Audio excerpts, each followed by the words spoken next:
नमस्कार साथियों, स्वागत है आप सभी लोगों का हमारे YouTube चैनल सक्सेस लर्निंग पर। जहां हम लोग अभी जीके का क्लास एक तरफ चल ही रहा है, दूसरे साइड से हम लोग जीएस का क्लास शुरू किया, ठीक है। और जीएस में हम लोग शुरू कर चुके हैं जीव विज्ञान का परिचय हो चुका है। लास्ट वीडियो जो आप लोग के लिए भेजा गया था उसमें जीव विज्ञान का परिचय हुआ था। जीव विज्ञान क्यों हम पढ़ते हैं, सजीव के बारे में जानते हैं, सजीव में क्या-क्या विशेषताएं होती है, सजीव जीव जंतु भी हो सकते हैं, पेड़ पौधे भी हो सकते हैं, किस तरह से इनको वर्गीकृत करते हैं, किस तरह से इनका विभाजन करते हैं। एक साइंटिस्ट के द्वारा 2 भाग में इनको बांटा गया था, अगले साइंटिस्ट व्हिटेकर के द्वारा 5 भागों में बांटा गया, ठीक है। तो इस तरह से देखें कि हर एक भाग में उसी समूह के जीवों में बहुत सारी समानताएं थी, तो समानताओं के आधार पर क्या किया गया, कुछ जीवों को जिनमें समानताएं हैं उनको एक डब्बे में रखा गया, इस तरह से अलग अलग विभाजन किया गया था, ठीक है। तो एक खाका हम लोग पहले ही देख चुके हैं। अब हम लोग देखेंगे कि आखिर ये जो जीवन है उसकी शुरुआत कैसे होगी। तो जीव विज्ञान की शुरुआत के लिए हम लोग चलते हैं एक अलग शाखा में, जिसको बोलते हैं हम लोग साइटोलॉजी, ठीक है। तो कोशिका के बारे में, कोशिका विज्ञान के बारे में, ठीक है। तो आज का टॉपिक हम लोग का यही होने वाला है, कोशिका विज्ञान। तो साइटोलॉजी, ठीक है। तो साइटो वर्ड जो है इसका मतलब ही क्या होता है, कोशिका, ठीक है। तो साइटोलॉजी क्या हो गया, कोशिका विज्ञान। तो कोशिका के बारे में पढ़ेंगे, सिर्फ कोशिका के बारे में नहीं पढ़ेंगे, किसके किसके बारे में पढ़ेंगे, कोशिका और उसके अंदर, कोशिका और इसके अंदर,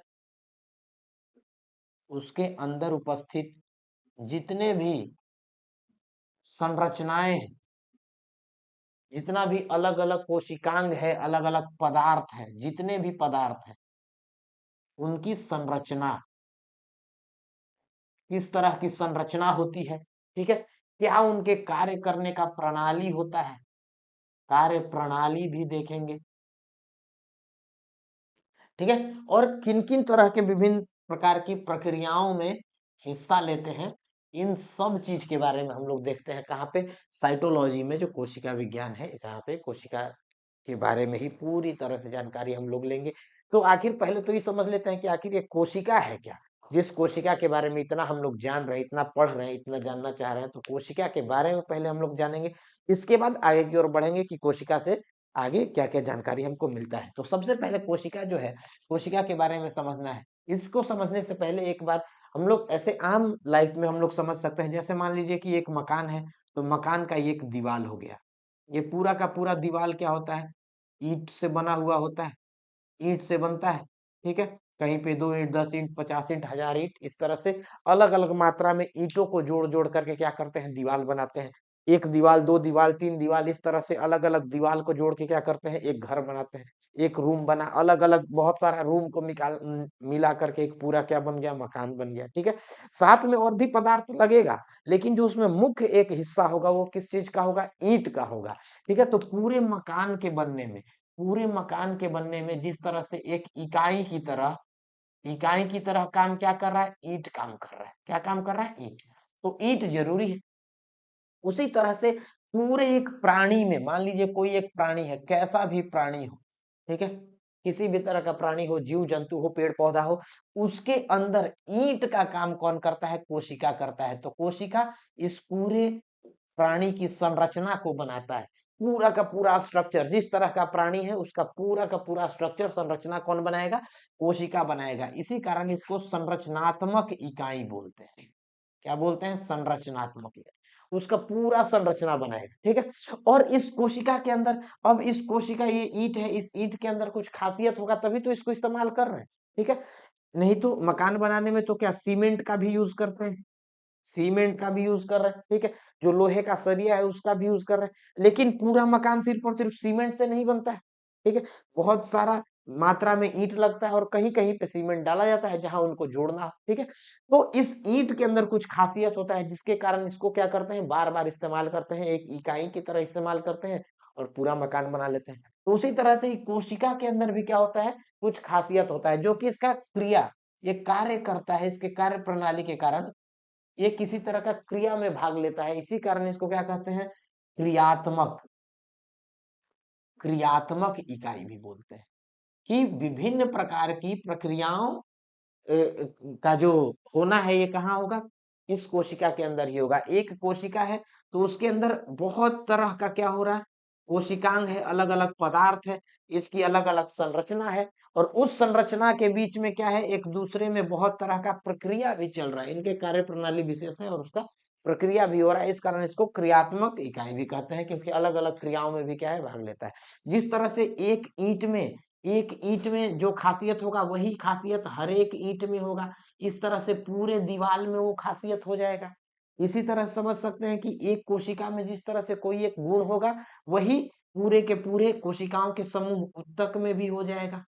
ठीक है, वही गुण फिर ऊतक के समूह अंग में भी हो जाएगा, और उसी प्रकार का गुण क्या है, फिर अंगों के समूह अंग तंत्र में भी हो जाएगा, और फिर इसी तरह का गुण क्या हो जाएगा, आगे ट्रांसफर हो जाएगा पूरे के पूरे प्राणी में। तो इस तरह से क्या है, जो कोशिका है वो बहुत ही इंपॉर्टेंट रोल यहाँ पे क्या करता है, महत्वपूर्ण भूमिका अदा करता है। इसी कारण हम लोग कोशिका को देखेंगे। लेकिन कोशिका के बारे में एक दो और बात जान लेते हैं। इस ये जो कोशिका है इसका आकार जो होगा, इसका क्या आकार, शेप एंड साइज, इसका आकार जो होता है क्या है, अलग अलग होता है। ऐसा नहीं है कि एक तरह का कोशिका हो गया तो यही कोशिका हर जगह होगा। ठीक है, जैसे ईंट का भी आकार अलग होता है। कोई ईंट क्या है, इतना बड़ा है, लेकिन इसी में किसी ईंट का अगर क्या है, फार्मा छोटा है तो उसका छोटा हो जाएगा। कोई ईंट बड़ा होता है, कोई ईंट होता है जो कि अलग डिजाइन का होता है, इस तरह का भी ईंट का डिजाइन होता है। कोई सीमेंटेड ईंट जो होता है वो बीच से खोखला भी होता है। तो अलग अलग तरह का जैसे ईंट का डिजाइन होता है, उसी तरह से अलग अलग क्या है, कोशिका का आकार भी होगा। और इसका आकार जो है, इसका आकार आखिर अलग अलग कोशिका है, उसका अलग अलग आकार है। तो आखिर आकार क्यों हो रहा है, क्योंकि इसका जो मेटाबॉलिक एक्टिविटी है, मेटाबॉलिक एक्टिविटी, मेटाबॉलिक बता चुके हैं, मेटाबॉलिज्म, चयापचय, चयापचय। तो चयापचय की बहुत सारी क्या है, क्रियाकलाप है, उसमें इसका अलग अलग तरह से इस्तेमाल है। कहीं पे अगर मान लीजिए कॉर्नर है, तो कॉर्नर पे अगर हमको इस तरह का ईंट का जरूरत है तो वहां पे इस तरह का ईंट लगाएंगे। अगर कहीं सामने में पूरा का पूरा स्ट्रेट लाइन है तो वहां पे इस तरह का ईंट लगाएंगे। ठीक है, तो जहां पे जिस तरह का जरूरत पड़ता है, जिस तरह का आकार का जरूरत पड़ता है, उस तरह उसका क्या हो जाता है, आकार हो जाता है। ठीक है, तो समझ सकते हैं कि अलग अलग कोशिका रहता है। कोई एक प्राणी के अंदर भी क्या है, बहुत तरह अलग अलग कोशिका रह सकता है। चलिए, तो आगे एक और देख लेते हैं तथ्य, इसके बारे में हमको जानकारी चाहिए, वो है संख्या। ये कोशिकाओं के संख्या के बारे में भी हमको जानना है, कोशिका के संख्या के बारे में भी जानना है। ठीक है, तो इसको इस तरह से समझ सकते हैं। मान लीजिए कि एक मकान बना, इतना छोटा सा मकान है। ठीक है, बस इतना छोटा सा मकान है, और एक मकान जो बन रहा है वो क्या है, इतना बड़ा सा मकान बन रहा है। ठीक है, तो क्या इस मकान में, छोटे मकान में लगा हुआ ईंटों की संख्या और बड़े मकान में लगे हुए ईंटों की संख्या एक बराबर हो सकती है? अगर कोई मकान छोटा है इसका मतलब उसमें कम मात्रा में ईंट लगा होगा। अगर कोई मकान बड़ा है, जितना बड़ा मकान बनाइएगा उतना ज्यादा मात्रा में ईंट लगेगा। इसी तरह से मान लीजिए एक प्राणी है, कोई इतना छोटा प्राणी है, और कोई प्राणी क्या है, इतना बड़ा है। तो दोनों प्राणी में जो कोशिकाओं की संख्या होगी वो भी क्या हो जाएगा, ज्यादा कम हो जाएगा। ठीक है, तो कोशिका का जो संख्या है ये किस चीज पे डिपेंड करता है, ये डिपेंड करता है सीधे आकार। अगर कोई जीव है, जैसे एक जीव है आपका चींटी, एक जीव अगर आपका चींटी हो गया, उदाहरण के लिए समझ सकते हैं, चींटी और हाथी। अब कोई एक जीव आपका चींटी है और दूसरा जीव आपका हाथी है, तो चींटी में जो कोशिकाओं की संख्या होगी वो क्या होगा, कम होगा। और हाथी जो बड़ा जानवर है, बहुत बड़ा जानवर है, तो उसमें जो कोशिकाओं की संख्या होगी वो क्या होगा, बहुत बड़ा हो जाएगा। ठीक है, और चींटी के अंदर जो कोशिका होगा उसका आकार अलग अलग तरह का होगा, और हाथी के अंदर जो कोशिका होगा उसका आकार भी क्या होगा, अलग अलग तरह का होगा। तो आकार अलग तरह का होता है, आकार में प्रकार देखते हैं कि किस तरह की बनावट है, लेकिन संख्या में क्या देखते हैं, गिनती देखते हैं कि उसका क्या क्या गिनती है, कितना बड़ा है, कितना छोटा है, इस तरह से देखते हैं। ठीक है, तो इसमें क्या है, आकार जो उसका शेप है, किस तरह का आकार होता है उस पर डिपेंड करता है। ठीक है, और बॉडी किस तरह का है, बड़ा छोटा, इस पे मेनली क्या है, संख्या डिपेंड करेगा। ठीक है, इसके बारे में एक और जानकारी रखना है कि जैसे हम लोग के बारे में पूछ सकता है कि मानव के शरीर में जो कोशिकाओं की संख्या है वो कितना है, तो 10 के पावर 14 इतनी कोशिका लगभग लगभग आपका मानव शरीर में होता है। ठीक है, तो ये ध्यान रखना है, इस तरह का ऑब्जेक्टिव क्वेश्चन वन लाइनर आ सकता है कि मानव शरीर में जैसे बड़ी शरीर जिस तरह से बड़ा होगा तो कोशिकाओं की संख्या भी बड़ी हो जाएगी, लेकिन मानव का शरीर बताइए जो एक वयस्क जो औसतन मानव जैसा दिखता है उसके आकार में जो कोशिकाओं की संख्या है वो क्या हो जाएगा 10 की पावर 14। अगर मान लीजिए कोई एक मानव है और वो बहुत बड़ा है, उसका आकार बहुत बड़ा है, तो उसमें इससे थोड़ा ज्यादा कोशिका हो जाएगा। अगर छोटा है तो कुछ मात्रा में कम होगा, लेकिन एरर जो होगा कुछ ही कम या ज्यादा हो सकता है, लेकिन औसत जो कोशिकाओं की संख्या लगभग लगभग क्या है 10 की पावर 14 कोशिकाएं एक का जो संख्या यही बना हुआ रहता है। ठीक है, इसके बाद देखते हैं एक और पॉइंट, जरा इसको इरेज कर ले। चलिए अब देखते हैं कोशिकाओं का खोज किस तरह से हुआ है। ठीक है, तो सबसे पहले जो कोशिका के खोज में वैज्ञानिक का नाम आया है, इनका नाम है रॉबर्ट हुक। हिंदी में लिख लेंगे सेम हुक, हुक ऐसे लिख लेंगे हुक। ठीक है, तो रॉबर्ट हुक है। ठीक है, रॉबर्ट हुक 1665 में खुद एक क्या किए, खुद से एक माइक्रोस्कोप बनाए। क्यों? क्योंकि जो कोशिका है वो क्या है बहुत ही छोटा है। कोशिका का जो आकार होता है वो क्या है बहुत ही छोटा होता है, नंगी आंखों से आप नहीं देख सकते हैं। जैसे मानव का जो नेचुरल देखने का तरीका है उससे अगर चाहिएगा कि कोशिका को देख ले तो देखना क्या है असंभव है। इसी कारण इसको हम देखते हैं सूक्ष्मदर्शी के द्वारा। किस द्वारा देखते हैं? सूक्ष्मदर्शी के द्वारा। तो सूक्ष्मदर्शी के द्वारा देखने के लिए सूक्ष्मदर्शी पहले बनाना पड़ेगा। ठीक है, तो खुद के द्वारा थोड़ा मॉडिफिकेशन करके एक सूक्ष्मदर्शी बनाया गया, किसके द्वारा? रॉबर्ट हुक के द्वारा। और ये क्या किए, कोशिका को देखे। जो कोशिका को देखे तो वो किस तरह का था? मृत कोशिका था, डेड था। ठीक है, मृत कोशिका था। और क्वार्क का, क्वार्क जो होता है एक तरह का पौधा होता है, तो कॉर्क बनता भी है। जैसे बॉटल वगैरह में देखते होंगे जो बॉटल आता है, तो बहुत सारे बॉटल्स में ऊपर जो कॉर्क लगा हुआ रहता है इसको कॉर्क बोलते हैं। ठीक है, तो एक तरह का कॉर्क का एक तरह का क्या होता है, लकड़ी भी होता है जो ज्यादातर यूरोपियन कंट्री, ठंडे कंट्री में पाया जाता है। ठीक है, तो वहां से ही कॉर्क का छाल लिए थे, वहीं के थे भी साइंटिस्ट। ठीक है, तो वहां से कॉर्क लिए और वहां उसमें से देखे तो इसका आकार जो इनको दिखा मधुमक्खी के छत्ते के जैसा हेक्सागोनल आकार का दिख रहा था। ठीक है, और लग रहा था कि एक एक क्या है कंपार्टमेंट बनाया हुआ है, एक एक छोटा छोटा रूम बनाया हुआ है, इस तरह से इनको आकार दिखा। तो इसी कारण बोलने लगे कि हाँ ये क्या था भाई, तो ये एक सेल था। ठीक है, तो इस तरह से पूरा का पूरा आकार इनको दिख रहा था। लेकिन ये जो है ये कैसा था? मृत कोशिका था। ये कैसा कोशिका था? मृत कोशिका था, डेड था, ये लिविंग नहीं था। तो लिविंग जो मृत कोशिका खोजा है रॉबर्ट हुक ने। लेकिन अगर बोला जाए जीवित कोशिका, तो जीवित कोशिका का खोज जो किया है वो किया गया है ल्यू वेन हॉक के द्वारा। ठीक है, ल्यूवेन हॉक के द्वारा 1674 1674 ईस्वी में जीवित कोशिका के बारे में खोजा गया। ठीक है, तो मृत से जीवित कोशिका को खोजने के लिए इसने ये जो साइंटिस्ट हैं इन लोगों ने भी क्या किया, एक अलग तरह का सूक्ष्मदर्शी बनाया और इस सूक्ष्मदर्शी के द्वारा देखा गया। ये क्या किए थे, एक जो क्या होता है नदी टाइप का जो होता है, ठीक है, स्थल, वहां से क्या किए थे, कुछ जल क्या किए, जल को क्या किए, इकट्ठा किए, कुछ द्रव्य को इकट्ठा किए और वहां से जल से ही क्या किए, वहां पे चेक किया कि इस जल के अंदर कोई प्राणी है कि नहीं, जीव है कि नहीं। तो वहां पे देखा कि अलग अलग तरह का जीव है, तो वहां पे कोशिका को मेनली देखा गया। ठीक है, लेकिन अब कोशिका में देखा गया, कोशिका के अंदर जो मेन पार्ट होता है, जो द्रव्य होता है जो कि पूरे जीवन को धारण करता है, उसके बारे में भी चर्चा कर लेना चाहिए, जिसका नाम है प्रोटोप्लाज्म।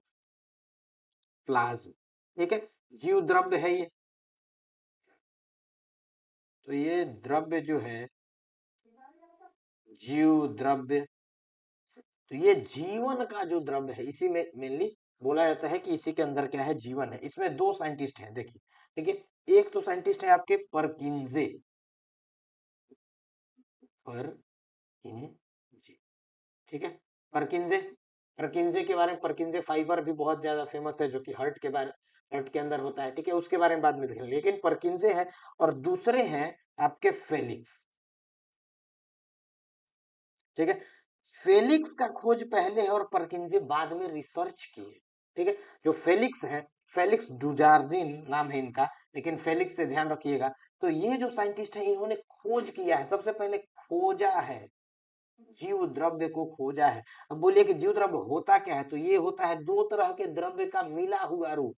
दो तरह का द्रव्य, एक होगा आपका कोशिका का द्रव्य, कोशिका द्रव्य, और इसी के साथ जो न्यूक्लियस है, जो न्यूक्लियस है, केंद्रक है, केंद्रक के अंदर का द्रव्य, तो केंद्रक के अंदर का जो द्रव्य है, और इन दोनों को जब मिला देंगे तो पूरा का पूरा आपका जीव का द्रव्य बनेगा। ठीक है, और द्रव्य के अंदर क्या है, बहुत सारा पदार्थ है, बहुत सारा पदार्थ क्या करता है, अलग अलग प्रक्रियाओं में भाग लेता है, और अलग अलग प्रक्रियाओं में भाग लेके क्या करेगा, पूरे जीवन को सुचारू रूप से आपको चलाएगा। ठीक है, तो ये फेलिक्स है, इन्होंने खोज किया है, लेकिन बाद में रिसर्च किया है बढ़िया से किसने, परकिंजे ने। ठीक है, तो इस तरह से ध्यान रख सकते हैं कि प्रोटोप्लाज्म भी क्या है, ये भी एक बहुत ही जरूरी हिस्सा है। ठीक है, अब ये समय बीतता गया, समय बीतता गया, इसके ऊपर एक थीसिस मेनली सिद्धांत दिया गया। ठीक है, तो सिद्धांत देने का काम किया है दो साइंटिस्ट ने, दो साइंटिस्ट हैं, नाम है उनका स्लाइडेन एंड स्वान। 1838 से लेके 39 में स्लाइडेन और स्वान नाम के दो अलग अलग वैज्ञानिक हैं। ठीक है, जो स्लाइडेन है वो अलग वैज्ञानिक है, और स्वान जो है अलग वैज्ञानिक है। स्वान जो है वो क्या है, जीव विज्ञान के, मेनली प्राणी जगत के बारे में रिसर्च है उनका। ठीक है, और जो स्लाइडेन है उनका वनस्पति जगत के बारे में। ताकि दोनों को, जीव विज्ञान में क्या आ गया, दोनों आ गया, प्राणी जगत भी आ गया, वनस्पति जगत भी आ गया, तो दोनों को मिलाकर जब तक कोई एक सिद्धांत नहीं बनाया जाएगा तब तक उसी तरह उसको पूरी तरह से कोशिका का सिद्धांत नहीं कहा जा सकता है। क्योंकि जीव विज्ञान में क्या है, प्राणी भी पढ़ना है और पेड़ पौधा भी। तो पेड़ पौधा की तरफ से, वनस्पति जगत की तरफ से आ गए आपके स्लाइडेन, और प्राणी जगत की तरफ से आ गए आपके स्वान, और दोनों ने मिलकर 1838 और 39 में क्या किया, स्वान और स्लाइडेन, स्वान और स्लाइडेन। ठीक है, दो साइंटिस्ट आ गए और दोनों ने मिलकर बोला कि हम लोग अपना अपना रिसर्च पेपर को क्या करते हैं, एक साथ मिला देते हैं, और उससे क्या करते हैं, एक नया कोशिका सिद्धांत ही बना देते हैं, जिसको सेल थियरी बोलते हैं। ठीक है, तो सेल थियरी के बारे में अब हम लोग डिस्कस करेंगे, अगला टॉपिक यही होने वाला है। यहां तक आप लोग क्या कर लीजिए, लिख लीजिए, और इसके बाद फिर आगे देखते हैं। ठीक है, तो अब हम लोग कोशिका सिद्धांत के बारे में देखते हैं। ठीक है, कोशिका सिद्धांत कब दिया गया है, 1838 से लेकर के 39 तक में दिया गया है। किसके द्वारा, स्लाइडेन और स्वान के द्वारा। स्लाइडेन, स्लाइडेन जो है ये क्या है, वनस्पति जगत से, वनस्पति जगत में इनका क्या है, रिसर्च है, वनस्पति वैज्ञानिक है।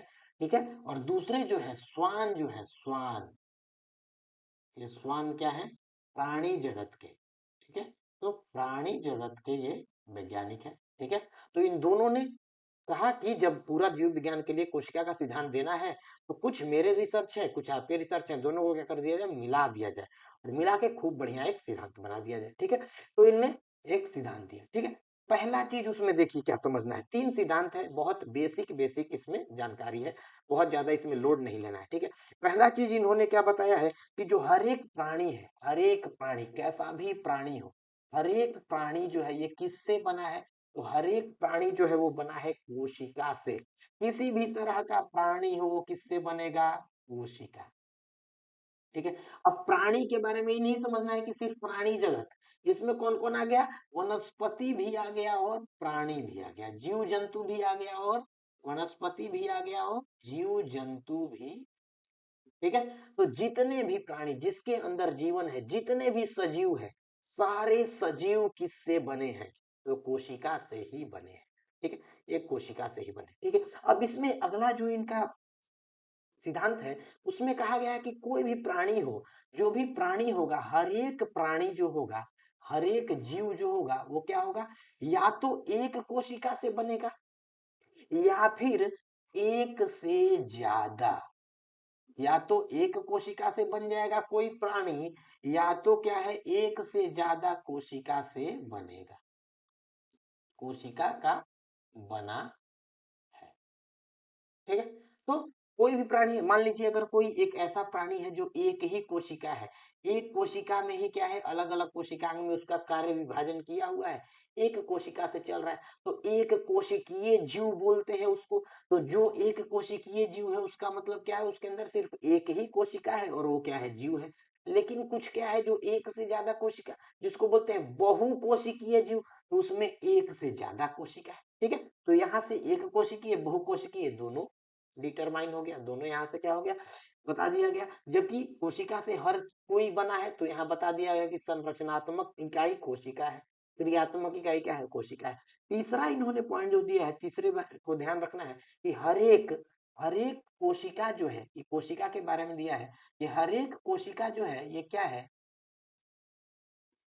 किससे बना है, तो पूर्ववर्ती अपने पूर्ववर्ती कोशिका से बना है। हर एक कोशिका अपने पूर्ववर्ती कोशिका से बना है। जैसे मान लीजिए ये कोई बालक है, ये बालक है, मान लीजिए इसका नाम है एक्स, तो ये किससे बना है, ये बना है अपनी माँ और अपने पिताजी के कोशिका से। ठीक है, माँ और पिताजी यहीं से दोनों के अंदर क्या हुआ, प्रजनन हुआ, और उसके बाद क्या हुआ, ये नया का नया एक पूरा का पूरा प्राणी बन गया। तो जैसे कोई प्राणी अपने पहले के प्राणी से माँ और पिता से मिलके बनता है, उसी तरह से कोशिका भी है। एक कोशिका अगर बना है तो ये कैसे बनेगा, पहले एक कोशिका कोई रहा होगा जिसका नाम होगा पूर्ववर्ती कोशिका, और ये फिर आगे क्या किया होगा, पहले विकास किया होगा, ग्रोथ हुआ होगा, तो ग्रोथ होके कुछ बड़ा हो गया। अब ग्रोथ हो गया, बड़ा हो गया, इसके बाद इसमें क्या हुआ होगा, विभाजन हुआ होगा। तो पहले तो हुआ इसका विकास, और फिर हुआ इसमें विभाजन, और इसके बाद एक कोशिका कितने कोशिकाओं में बट गया, दो कोशिकाओं में बट गया। इसी तरह से क्या होता है, जो भी नया कोशिका है, अब ये हो गया नया कोशिका, तो नया कोशिका किससे बना, पूर्ववर्ती कोशिका से बना। ठीक है, तो जो भी डॉटर सेल होता है वो क्या होता है, प्री एग्जिस्टिंग सेल्स से बनता है। प्री एग्जिस्टिंग सेल मतलब पहले से जो कोशिका है उससे। ठीक है, यही तीन मेनली क्या है, तीन पॉइंट बताया गया है। लेकिन अब इतना पे काम चल नहीं रहा था। ठीक है, तो एक नए साइंटिस्ट आ गए, रॉबर्ट विर्चो साहब। एक नए साइंटिस्ट आ गए हैं, रॉबर्ट विर्चो। तो रॉबर्ट विर्चो साहब आए, इन्होंने बोला कि ठीक है, वो सब तो है, सब ठीक है, लेकिन इन्होंने एक नया कॉन्सेप्ट दे दिया, बस मंत्र जैसा बोल दिया, ओमनीस सेलुलाई,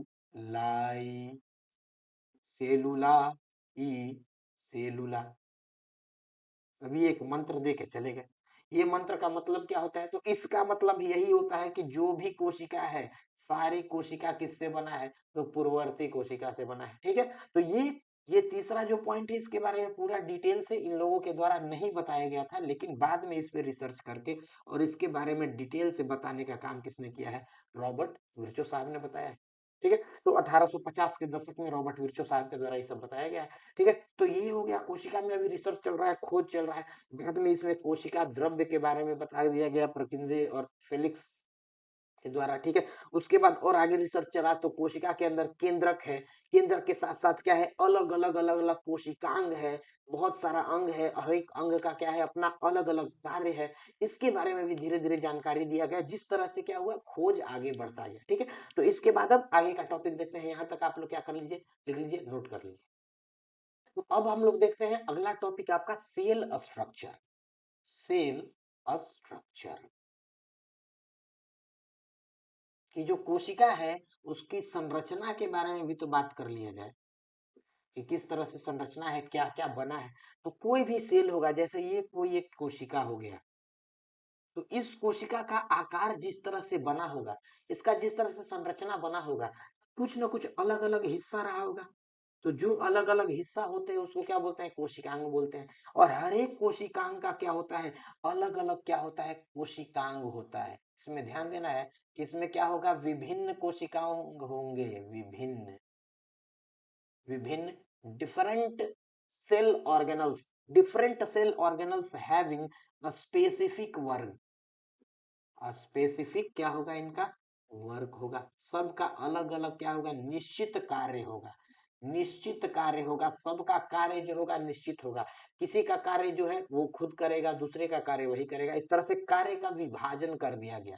क्या कर दिया गया, डिवीजन ऑफ लेबर, कार्य का विभाजन, कार्य का विभाजन कर दिया गया है। ठीक है, तो इस तरह से बांट दिया गया। अब इसमें देखते हैं कि अच्छा अलग अलग कोशिकाएं हैं, तो सबसे पहले बताइए कि जरा डिस्कस क्या करेंगे। तो सबसे पहले हम लोग डिस्कस करने वाले हैं जो कोशिका है उसके मेम्ब्रेन के बारे में, कोशिका झिल्ली। सबसे पहले हम किसके बारे में डिस्कस करने वाले हैं, कोशिका झिल्ली। ठीक है, तो कोशिका झिल्ली क्या होता है, जैसे ये कोशिका बनाए, तो इस कोशिका के सबसे बाहर का जो परत होगा, जो सबसे बाहरी परत होगा उसको क्या बोलेंगे? जो सबसे बाहरी परत है, बाहरी परत, सबसे बाहरी परत, इसको क्या बोलते हैं? कोशिका का झिल्ली बोलते हैं। ठीक है, झिल्ली बोल रहे हैं, इसका मतलब ये किस तरह का रहा होगा? एकदम कठोर नहीं रहेगा, हल्का क्या रहेगा? मुलायम रहेगा। ठीक है, और हल्का मुलायम होता ही है। साथ ही साथ इसमें एक तरह का क्या खूबी होता है कि ये, जैसे मान लीजिए ये आपके घर का गेट है, ये आपके घर का गेट है, जो आपके घर है, तो घर के सबसे बाहर में क्या होता है? गेट होता है। तो गेट पे क्या होता है? एक तरह का गेट लगा हुआ है, इस तरह से दरवाजा। इसमें से क्या है? जिसको आप अनुमति दीजिएगा वो आपके घर के अंदर आएगा, जिसको अनुमति नहीं दीजिएगा वो आपके घर के अंदर नहीं आएगा। ठीक है, अनुमति यहाँ पे चयन करते हैं आप चयन करते हैं, सेलेक्ट करते हैं कि हाँ तुम मेरे रिलेटिव हो, तुम आ सकते हो, तुम मेरे रिलेटिव नहीं हो, मेरे लिए अनजान हो, तो तुम नहीं आ सकते हो। तो हम लोग सेलेक्ट कर रहे हैं। इस कोशिका झिल्ली की भी खासियत होती है, क्या करता है? सेलेक्ट करता है। क्या करता है? सेलेक्ट करता है, सिलेक्शन करता है। इसी कारण इसको क्या बोलते हैं? चयनात्मक भी बोलते हैं। चयनात्मक पारगम्य, पारगम्य। ठीक है, तो ये चयन करके पहले सिलेक्ट करता है, चयन करता है कि हाँ सिलेक्ट किए, तुम आने लायक हो, तुम आ सकते हो, तुम आने लायक नहीं हो, नहीं आ सकते हो। तो ये चयनात्मक पारगम्य झिल्ली भी इसको बोला जाता है, क्योंकि ये क्या करता है? सिलेक्ट करता है। जिसका जरूरत, कोशिका के अंदर जिस पदार्थ का जरूरत होगा उसको आने का अनुमति मिलेगा, जिस पदार्थ के आने की जरूरत नहीं होगी उसको आने की अनुमति भी नहीं मिलेगी। ठीक है, इसी कारण इसको क्या बोलते हैं? चयनात्मक पारगम्य झिल्ली भी बोलते हैं। ठीक है, इसके बारे में एक और चीज समझ लेना है कि आखिर ये बना किस चीज से है। तो बनता है ये लिपिड से और प्रोटीन से। लिपिड और प्रोटीन, लिपिड आपका क्या है? वसा, और प्रोटीन आपका प्रोटीन है ही। ठीक है, इसके बारे में एक और चीज लिखा जाता है, कभी भी अगर मान लीजिए ये दोनों रहेगा नहीं, तो इसके बारे में एक और चीज लिखा हुआ होगा कि ये किससे बनता है? फॉस्फोलिपिड से। किससे बनता है? फॉस्फोलिपिड। फॉस्फोलिपिड की दो लेयर, दो परत होती है, और साथ में वहां पे क्या होता है? आपका बीच बीच में प्रोटीन होता है। ठीक है, तो इस तरह से इसका आकार बना होता है। ठीक है, तो या तो ये लिखा हुआ रहेगा या तो ये, दोनों में से जो भी लिखा हुआ है उसको क्या कर सकते हैं? एग्जाम में अगर आए तो टिक मार सकते हैं। ठीक है, तो इसको ध्यान रखना है, इस तरह से हो। ठीक है, और इसके आकार के बारे में थोड़ा समझते हैं। ये क्या होता है? इस तरह से पूरा का पूरा आकार है, लेकिन इसी में क्या है? कहीं कहीं क्या है? पतला पतला गोल गोल चैनल बना हुआ है। क्या बना हुआ है? चैनल बना हुआ है, जिसके द्वारा क्या कर सकता है? कोई भी आ जा सकता है। अगर पूरे में क्या रहेगा? बाउंड्री ही रहेगा तो कोई आ नहीं सकता है, कोई बाहर जा नहीं सकता है। ठीक है, तो इसके लिए क्या किया गया है? अलग से यहाँ पे बाउंड्री बना, अलग से क्या बना दिया गया? पोर बना दिया गया, छिद्र बना दिया गया, जिसके द्वारा क्या कर सकते हैं? आ जा सकते हैं। और यहाँ पे मेनली प्रोटीन वगैरह रहता है। ठीक है, तो प्रोटीन वगैरह क्या करता है? इसको आने जाने के लिए रास्ता प्रोवाइड करता है। ठीक है, तो इस तरह से कोशिका झिल्ली है। ठीक है, कोशिका झिल्ली के बारे में क्या समझ गए कि सबसे बाहरी परत होगा। लेकिन इसमें एक और चीज समझना है कि जो पौधा होता है, पेड़ पौधों में क्या है? पेड़ पौधों में, पेड़ पौधों में क्या है? कोशिका झिल्ली के बाहर भी एक तरह का परत होता है। ठीक है, जिसको क्या बोलते हैं? कोशिका भीति बोलते हैं, सेल वॉल बोलते हैं, कोशिका भीति। लेकिन कोशिका भीति के बारे में बाद में पढ़ेंगे। ठीक है, लेकिन जानेंगे कि क्या है कोशिका भीति? भी एक तरह का संरचना होता है, एक तरह का स्ट्रक्चर होता है, जो मेनली पेड़ पौधों में, जीव जंतुओं में किसी में नहीं होता है। ये कहाँ होगा? पेड़ पौधा में होगा। ठीक है, फंगस वगैरह में जाएंगे तो वहां पे होगा काइटिन का बना हुआ, अलग अलग सेलुलोज का बना हुआ। अलग अलग जगह पे क्या है? अलग अलग तरह से क्या है? कोशिका भित्ति भी बनेगा। लेकिन कोशिका भित्ति के बारे में अभी डिस्कस हम लोग नहीं करेंगे। ठीक है, इतना आप लोग लिख लीजिए, इसके बाद हम लोग आगे का टॉपिक में चलते हैं। कोशिका भित्ति के कार्य को हम लोग देख लेते हैं। ठीक है, तो कार्य, इसके कार्य को समझना है। कार्य को हम इस तरह से समझ सकते हैं कि ये कर क्या रहा है? कोशिका जो झिल्ली है वो क्या कर रहा है कि कोशिका के अंदर कौन सा पदार्थ आएगा, कौन सा पदार्थ बाहर जाएगा, कौन सा पदार्थ नहीं आएगा, और कौन सा पदार्थ बाहर नहीं जाएगा। इसका मतलब क्या कर रहा है? ये नियंत्रण कर रहा है। क्या कर रहा है? नियंत्रण। और नियंत्रण किसका कर रहा है? पदार्थों का। नियंत्रण पदार्थों का, और नियंत्रण कर रहा है पदार्थ का। और पदार्थ को किस तरह से नियंत्रण कर रहा है? तो उनके आवागमन में, कहां से? आवागमन पे नियंत्रण कर रहा है। आवागमन, पदार्थों के आवागमन का नियंत्रण कर रहा है। लेकिन आवागमन होगा कहां से? तो कोशिका के अंदर और बाहर। कोशिका के, कोशिका के अंदर और बाहर। कौन सा पदार्थ कोशिका के अंदर रहेगा, कौन सा पदार्थ कोशिका से बाहर जाएगा, इस पे नियंत्रण करना किसका कार्य है? आपका कोशिका झिल्ली का कार्य है। किसके बारे में हम लोग पढ़ रहे थे? कोशिका, कोशिका झिल्ली। ठीक है, ठीक है। और ये होता कितना है? तो दो परत का होता है। इसको अगर ध्यान से देखिएगा तो क्या होता है? दो परत का। बताया भी था अभी आपको, लिपिड और प्रोटीन का जो फॉस्फोलिपिड होगा तो फॉस्फोलिपिड का दो परत बना हुआ रहेगा। इस तरह से एक परत रहेगा, इस तरह से एक परत रहेगा। तो इस तरह से इसका क्या होता है? आकार बना हुआ रहता है। ठीक है, यही बीच बीच में क्या रहेगा? पोर रहेगा, पोर में प्रोटीन भरा हुआ रहेगा। तो ये आपका क्या है? फॉस्फोलिपिड है। फॉस्फोलिपिड, लिपिड मतलब वसा हो गया, वसा के साथ फॉस्फेट जब मिला दिया गया तो हो गया आपका फॉस्फोलिपिड। ठीक है, बीच बीच में क्या है? प्रोटीन है। बीच बीच में क्या है? आपका प्रोटीन है। अब प्रोटीन भी अलग अलग आकार का होता है, प्रोटीन का भी अलग अलग कार्य होता है। ठीक है, तो उसके बारे में ज्यादा डिटेल हम लोग को कंपटीशन एग्जाम में उतना ज्यादा डिटेल में इसके बारे में कि इसका कार्य क्या है, वही मेन प्रोटीन का कार्य उस तरह से नहीं आएगा। प्रोटीन का कार्य जो है मेनली क्या है? आवागमन में ध्यान रखना है, बस इतना है। ठीक है, अब इसके बारे में आगे देख लेते हैं, इसको थोड़ा इरेज कर ले।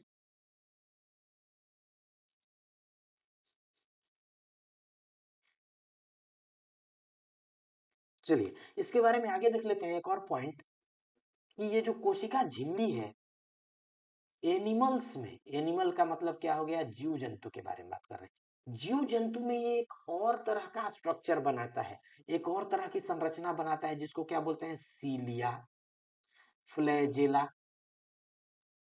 या कहीं कहीं विलाई,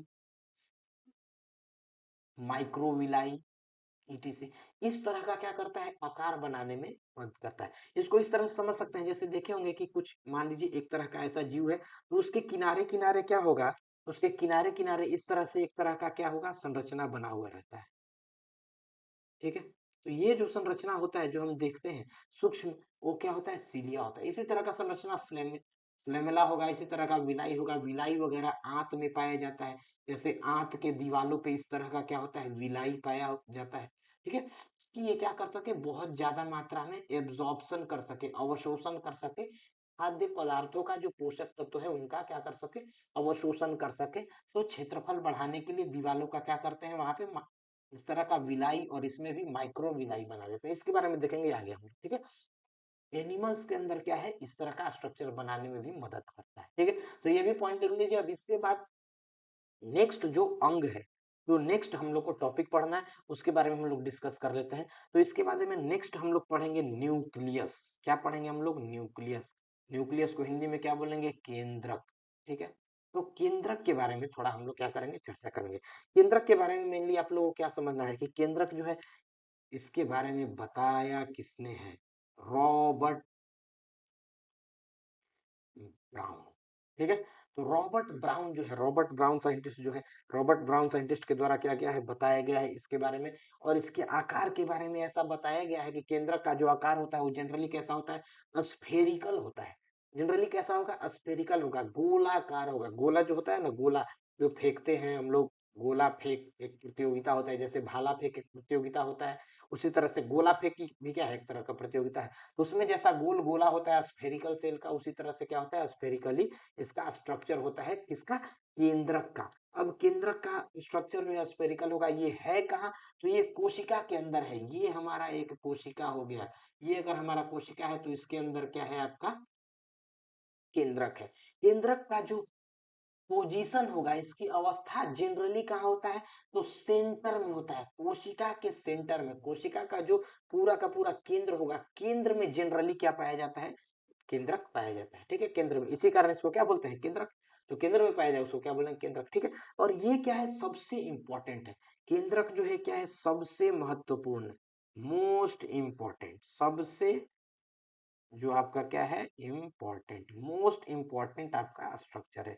तो सबसे महत्वपूर्ण संरचना जो कोशिका के अंदर है उसको क्या बोलेंगे? जो कोशिका के अंदर सबसे महत्वपूर्ण संरचना होगी उसी को हम लोग क्या बोलते हैं? न्यूक्लियस बोलते हैं, केंद्रक बोलते हैं। ठीक है, तो केंद्रक के अंदर कुछ क्या होता है? खासियत होता है, जिसके वजह से क्या है? मोस्ट इंपॉर्टेंट है। तो कुछ इसका कार्य है।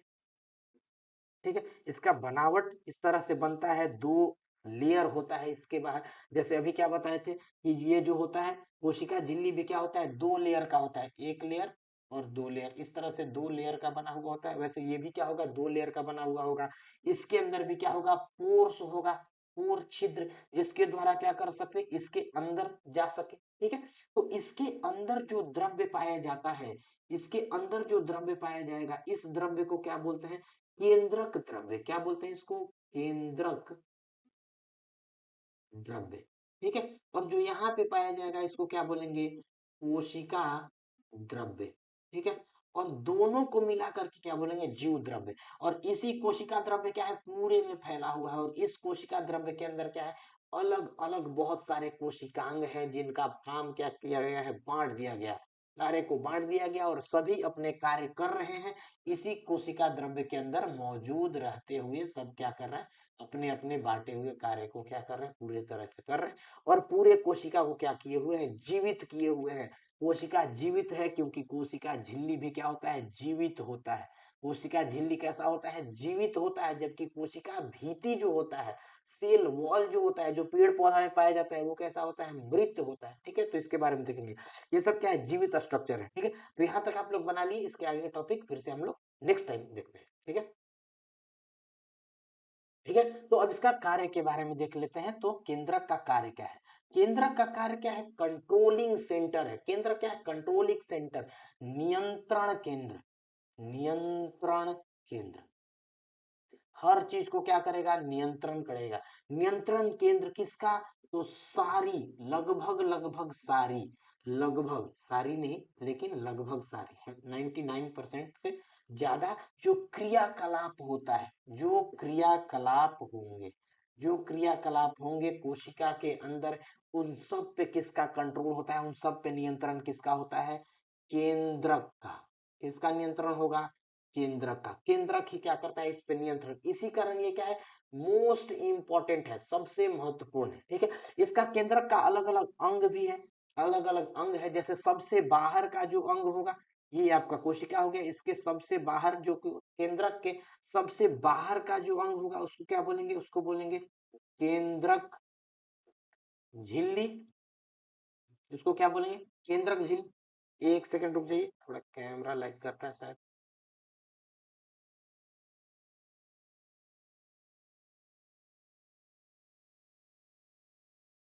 ठीक है, तो इसमें जो सबसे बाहर की झिल्ली होगी उसको क्या बोलेंगे, केंद्रक झिल्ली बोलेंगे। ये क्या करेगा, बाहर से, यहाँ के माहौल से और यहाँ के माहौल से, दोनों में किस तरह से आवागमन हो, उस पे नियंत्रण किसका होगा, केंद्रक झिल्ली का।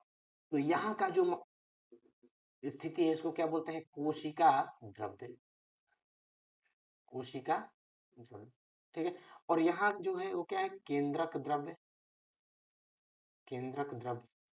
तो कौन सा पदार्थ, कौन सा पदार्थ कोशिका द्रव्य से केंद्रक द्रव्य में जाएगा, और कौन सा पदार्थ केंद्रक द्रव्य से कोशिका द्रव्य में जाएगा। दोनों के बीच में गेट का काम, जो गेट का काम है वो क्या करेगा, केंद्रक झिल्ली। और केंद्रक झिल्ली में क्या होता है, छिद्र होता है, पोर्स होते हैं, छिद्र होगा, पोर्स होगा, जिसके द्वारा क्या होगा, जो केमिकल है, जो कंपाउंड है, जो भी रसायन है, वो क्या करेगा, अंदर आएगा या बाहर जाएगा। जो पदार्थ है वो अंदर आएगा बाहर जाएगा। ठीक है, तो सबसे इसका जो इंपॉर्टेंट है वो आपका कौन सा है, ये केंद्रक झिल्ली। ठीक है, अब इसके अंदर, अब इसके अंदर आएंगे तो इसके अंदर ये जो मटेरियल है केंद्रक द्रव्य, तो दूसरा तो इसका जो कंपोनेंट हो गया वो क्या हो गया, केंद्रक द्रव्य हो गई। ठीक है, इसके केंद्रक द्रव्य होगा। तो केंद्रक द्रव्य के अंदर क्या है, बहुत सारा अलग अलग तरह का रसायन है, अलग अलग तरह का पदार्थ है, जो क्या करता है, इस पूरे के पूरे कोशिका को क्या कर रहा है, कंट्रोल कर रहा है, नियंत्रण कर रहा है। नियंत्रण क्या है, बाहर अब मकान है तो मकान के बाहर जो गेट लगा हुआ है, गेट से तो नियंत्रण होगा नहीं। मकान किससे नियंत्रण होगा, उस गेट के अंदर जो रूम होगा, रूम में बैठे हुए जो उस घर के मुखिया होंगे, जो हेड होंगे, उनके द्वारा पूरे के पूरे घर को क्या किया जाएगा, कंट्रोल किया जाएगा। तो इस झिल्ली के अंदर जो केंद्रक द्रव्य है, केंद्रक द्रव्य के अंदर भी क्या है, एक तरह का और कोर है, जिसको क्या बोलते हैं, न्यूक्लियोलस केंद्रिका, जिसको क्या बोलेंगे, न्यूक्लियोलस, न्यूक्लियोलस केंद्रिका।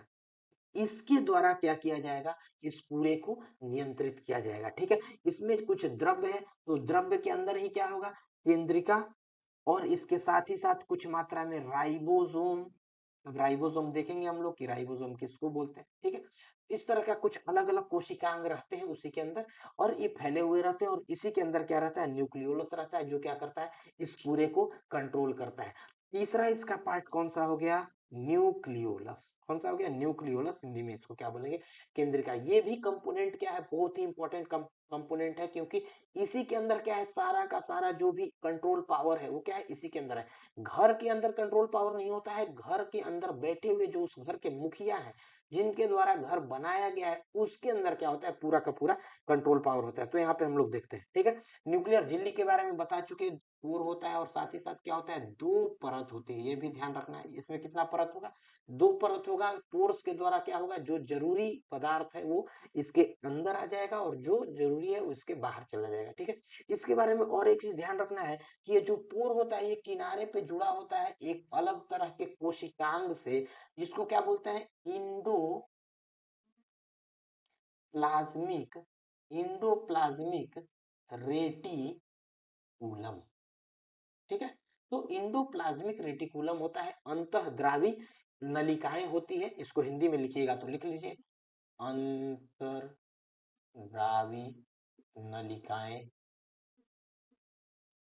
ठीक है, तो अंतर्द्रावी नलिकाएं होंगी। ठीक है, इसके द्वारा क्या होगा, इस नलिका के द्वारा ही क्या हो गया, जो कंपाउंड है उसको बाहर निकाल दिया गया, जो कंपाउंड है उसको क्या कर लिया गया, अंदर निकाल दिया गया। ठीक है, तो वो उस तरह से जुड़ा हुआ रहता है। इसके बारे में जब हम इंडोप्लाज्मिक रेटिकुलम पढ़ेंगे तो वहां पे डिटेल से बताएंगे। अभी हड़बड़ाने का कोई जरूरत नहीं, इसमें ज्यादातर पार्ट क्या होगा, दोबारा से फिर से रिवीजन होगा, इसको रिवाइज कराएंगे। ठीक है, तो अभी बहुत ज्यादा हड़बड़ाना नहीं है। ठीक है, तो कोशिका द्रव्य हो गया, कोशिका द्रव्य के अंदर न्यूक्लियस होगा, राइबोसोम होगा, और भी अलग अलग क्या होगा, विभिन्न तरह का रसायन होगा, विभिन्न रसायन होते हैं। ठीक है, और ये सब मिलके उसी के अंदर क्या रहेगा, कोशिका द्रव्य के अंदर भरा हुआ रहेगा। ठीक है, और इसमें भी जरूरी कौन सा है, केंद्रिका है, क्योंकि केंद्रिका के अंदर क्या होता है, यहाँ पे है सबसे इंपॉर्टेंट चीज, दो तीन तरह का रसायन है, जिसको सबसे पहले बोलते हैं हिस्टोन। हिस्टोन नाम का एक प्रोटीन है। इसके साथ ही साथ और क्या है, तो उसमें डीएनए है, इसमें और क्या है, आरएनए है। तो ये सब और भी बहुत सारा क्या है, कंपाउंड है, बहुत सारा रसायन है। तो डीएनए आरएनए सब कुछ इसी के अंदर है। ये सब मिलके क्या बनाएगा, एक तरह का संरचना बनाएगा, जिसको बोलते हैं क्रोमेटिन। ये क्रोमेटिन फिर बाद में जाकर के डिवीजन के समय, विभाजन के समय क्रोमोसोम बनाता है। ठीक है, तो इसके बारे में आगे देखेंगे। अब ये क्रोमेटिन क्या होगा, इन सब को मिलके हिस्टोन प्रोटीन हो गया, डीएनए हो गया, आरएनए हो गया। डीएनए का फुल फॉर्म क्या होता है, तो यहाँ पे देख लीजिए, डिऑक्सी राइबो न्यूक्लिक एसिड। क्या होगा, न्यूक्लिक एसिड, ये अम्ल है। उसी तरह से ये भी क्या है आपका, एक तरह का न्यूक्लिक एसिड है। तो राइबो न्यूक्लिक एसिड, बस ये सेम है इसी तरह का। राइबोज, राइबोज नाम का एक शुगर होता है, और उस शुगर से ये न्यूक्लिक एसिड बनता है, अम्ल बनता है, तो इसको राइबोज न्यूक्लिक एसिड बोलते हैं। इन तीनों के और कुछ अलग अलग रसायनों के मिलने से क्या बनेगा, क्रोमेटीन बनेगा।